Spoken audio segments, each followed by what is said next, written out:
Hey guys, I'm Joshua Vidovic from Vidovic Arts. Now you may remember from last year, I made a certain dice tower. Let's see if I can get it to hover on my hand right here. This dice tower I made last year, and I actually learnt quite a few things from making that dice tower. And we're going to be going into what I did wrong and what I did to improve it. Now, I actually didn't own a dice tower before I made this one. So, yeah, I learned a lot from that. Basically, you need a larger space for a dice to go in. That is not enough for... I mean, it is, but it's not when you're rolling a lot. So, today, we're working on a dice tower that is for... well, anyone that likes nature, I guess, but it's also for elves. It's for an elf player in my D&D session. And it is this right here. You can see here, it's a tree. It's a tree where you roll the dice and it comes out the bottom. Oh my god, I legit just rolled a 20. Woo. That's a good sign that this is a good purchase. Make this and you can roll 20s. Now I'd like to thank my patrons over on Patreon for supporting me and making this video possible. So if you want to support me, head over to Patreon and you pledge a couple dollars per video or per month. It really goes a long way to helping me. It's literally my only income at the moment, so thank you so much, guys. Let's get into the make of this thing. Now my sculpt actually kind of corrupted itself because I screwed up, so I've only got this little video clip here of me sculpting where the dice land. I pretty much sculpted the entire thing out of a cylinder or a sphere, and it didn't have a hollow point. So when it came time to making it hollow, I kind of crashed ZBrush, and I learnt from that. But yeah, I don't have the recording, but I definitely did sculpt it, and I won't be sculpting the way I did ever again. So don't try and make things hollow unless you know what you're doing on ZBrush. Now I painted this thing with as I always paint everything, with a flat black with a really cheap rattle can or spray can, and I literally got this from the $2 shop. I still get people asking me, what do I undercoat this with? And it is literally just a undercoat of flat black. So stop asking that question because yeah, you can pretty much go to any hardware shop and find some paint that you can use for an undercoat, or you can spend some big bucks at Games Workshop or something to get yourself some spray paint, and they'll be able to point you in the right direction for that.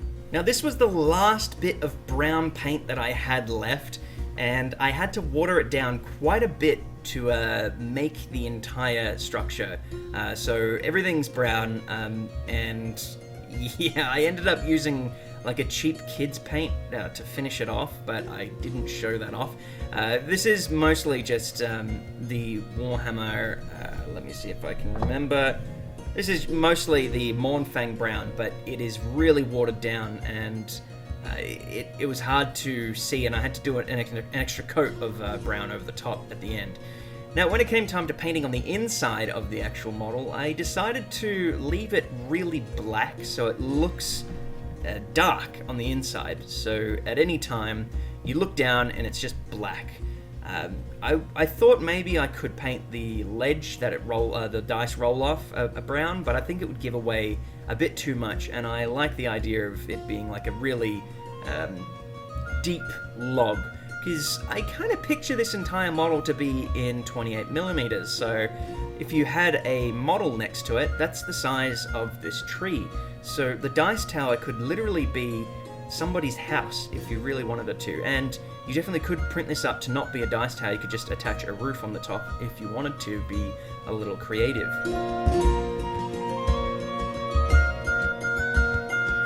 Now when it came time to dry brushing a highlight coat, I used XV88, which is it's a tau color that they use on the undercoat for the main Tau faction that they take a lot of photos of in the Games Workshop magazines. But this color is awesome for woods. I've used it for a long time, and I've always used these two combinations. I think it brings out the woodiest looking wood. I think it works probably better for dead wood than it does for live wood, and because it's a tree trunk, I considered it to be dead. But yeah, I'm not sure what I would use to make it look more lively.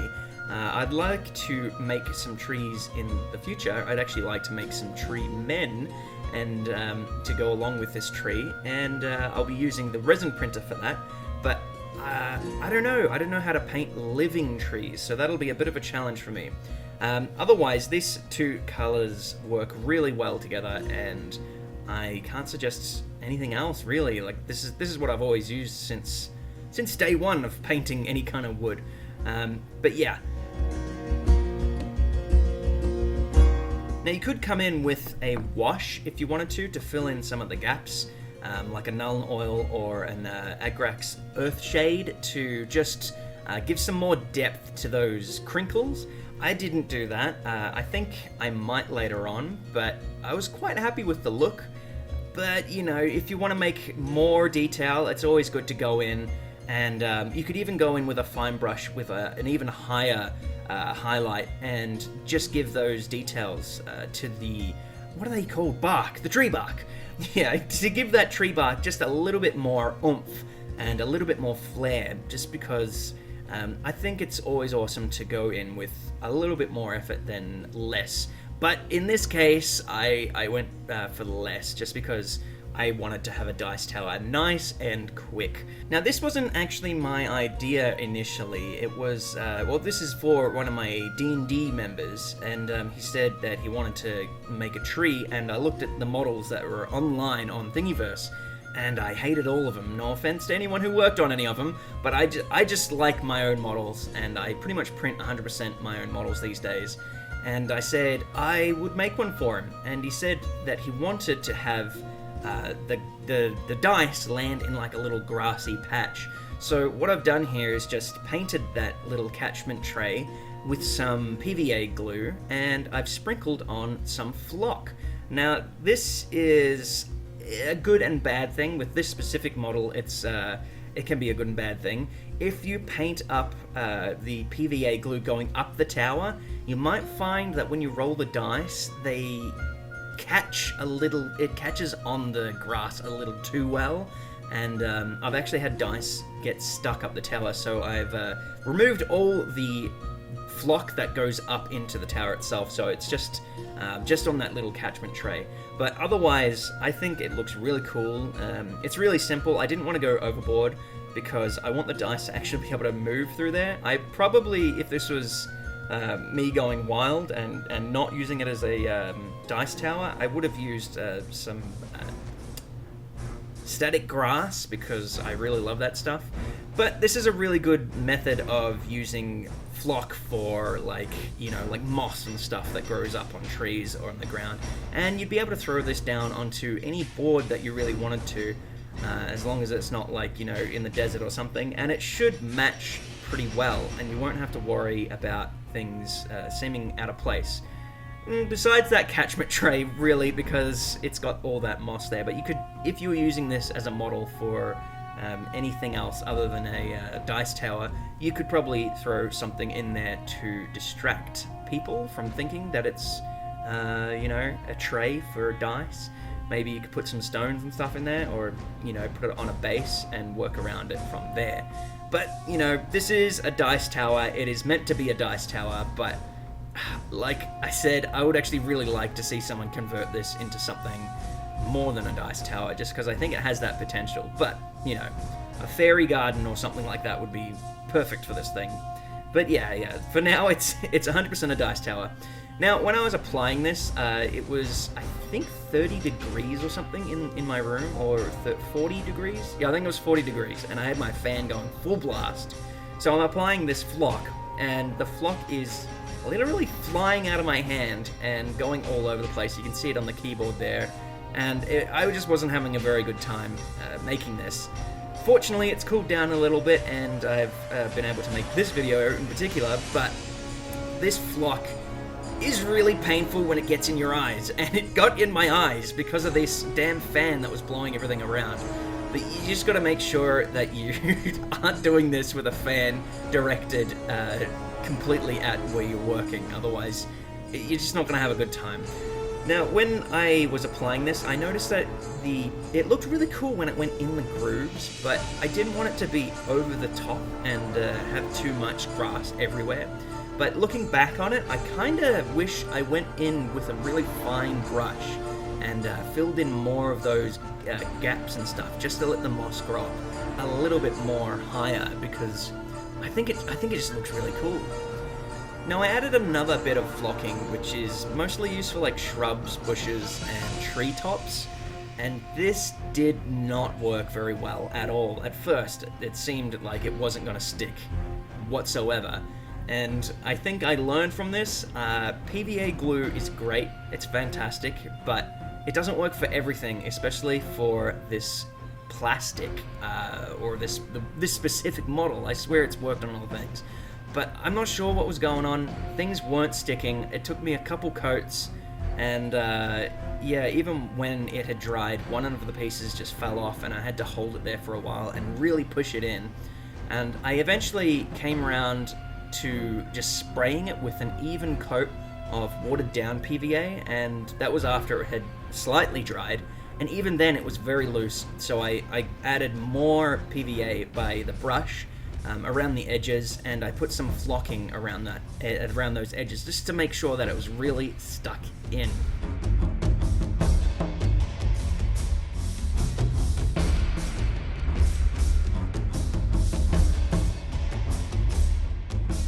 Now, this model is pretty big. It took me around 15 hours to print on normal, so that was 0.15 millimeters on my Ender 3. I get these questions all the time. That's what this is. This is on a very low setting. You can see this distance from the camera, it looks really great. If I bring it up close, you can see the lines here. And in my books, I think that's fine. I honestly don't care about lines. I think when you're looking at a model and you're looking at a whole range of models on the table, it's the collective thing that makes it look amazing. If you're going to be really finicky, you definitely probably need to heighten the quality that you're going to be printing this at, but it's going to increase the time. And I'm a bit of a stickler for time, and I was really happy with this being 15 hours because I get to use it and paint it and, you know, make this video and make it available for all of you guys. So that's it. That's the tower. I can't wait to see you guys paint these up for yourselves, and well, print them up first and then paint them up. Now be sure to share all of your makes over on Instagram as well. I really want to see you guys use the hashtag VidivicArts over on Thingiverse, not over on Thingiverse, over on Instagram, just to bring that up a little bit more. I do want to have a competition later on, probably in February. Early February, I might make a video just announcing it properly, but you guys are getting an early access as to what this competition is.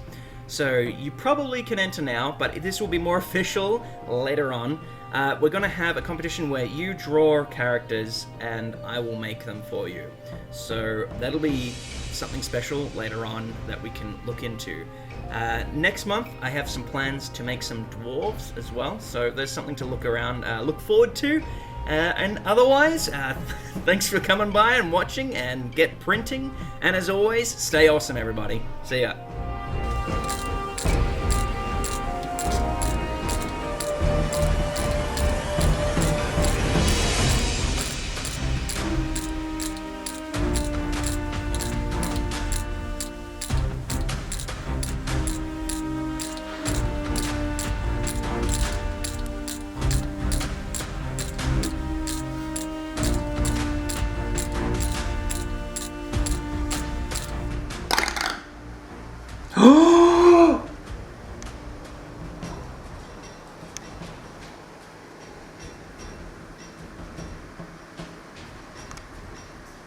First try.